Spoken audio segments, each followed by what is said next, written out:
तो दोस्तों फर्ज कीजिए आप जिस घर में रहते हैं उस घर का एक हिस्सा जल रहा है, उसमें कोई तोड़ फोड़ कर रहा है, आगजनी कर रहा है, तो आप क्या करेंगे? शायद आपका जवाब यही होगा कि आप उस घर की आग को बुझाएंगे, उसे दुरुस्त करेंगे। लेकिन अपने देश में ऐसा नहीं हो रहा है। अब देखिए, मणिपुर से इस तरह की तस्वीरें लगातार सामने आ रही हैं। कहीं आग की लपटें हैं, कहीं दंगे हो रहे हैं, तो कहीं अफरा तफरी का माहौल है। कर्फ्यू लगा दिया गया है, कई दिनों से इंटरनेट भी बंद है, शूट एंड साइट के ऑर्डर जारी किए गए हैं। लेकिन जो घर के मालिक हैं वो इससे बेखबर हैं। वो घर के दूसरे कोने में बैठे हैं और अपने को बचा रहे हैं। उनका फोकस सिर्फ दूसरे कोने पर है, यानी वो जानते हैं कि उनके घर का एक कोना जल रहा है। बावजूद इसके घर के मालिक उस दूसरे कोने को बचाने में लगे हैं जो बिल्कुल ठीक ठाक है, जहां लोग मजे में हैं। अब आप फैसला कीजिए कि आखिर ये घर का मालिक क्या ठीक कर रहा है।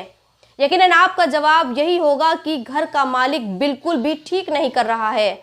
और आप ये ही सोचेंगे कि या तो इस मालिक को अपने घर से प्यार नहीं है या फिर ये मालिक खुद गर्ज है। इसे ये पता है कि जिस कोने में आग लगी है वो अगर खाक भी हो गया तो भी उनका वही रहेगा। शायद इसलिए ये मालिक घर के उस कोने को जीतने में लगा है जो इसके हाथ से फिसल सकता है। खैर, अब आप इस तस्वीर को भी देखिए। ये तस्वीरें रोम के बड़े मशहूर राजा की हैं जिसका नाम नीरो था। नीरो के बारे में ये कहा जा रहा है कि जब रोम जल रहा था तो नीरो बंसी बजा रहा था।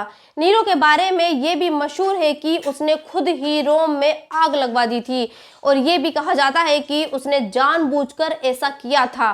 नीरो को इतिहास के एक ऐसे क्रूर शासक के रूप में जाना जाता है जिसने अपनी मां, सौतेले भाइयों और पत्नियों की हत्या कराई थी और अपने दरबार में मौजूद किन्नरों से शादियां की थीं।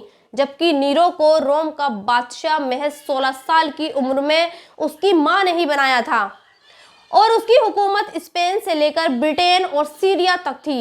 लेकिन एक बार बादशाह बनने के बाद उस पर सत्ता का नशा इस कदर हावी हो गया कि उसने किसी को भी नहीं बख्शा। वो अपने फायदे के लिए कुछ भी करता रहता था और इसलिए उसके बारे में ये कहा जाता है कि जब रोम जल रहा था तो नीरो बंसी बजा रहा था। सोचिए आज देश में क्या हो रहा है। मणिपुर जैसा स्टेट जल रहा है और इस देश के कर्ता धर्ता कर्नाटक में चुनाव जीतने में लगे हुए हैं और इस देश की मीडिया उनकी रैलियां लाइव दिखा रही है। तो दोस्तों इस वीडियो में इतना ही। इस वीडियो को ज़्यादा से ज़्यादा शेयर कीजिए और अब तक आपने मेरे चैनल को सब्सक्राइब नहीं किया है तो प्लीज़ सब्सक्राइब ज़रूर कर दें। शुक्रिया।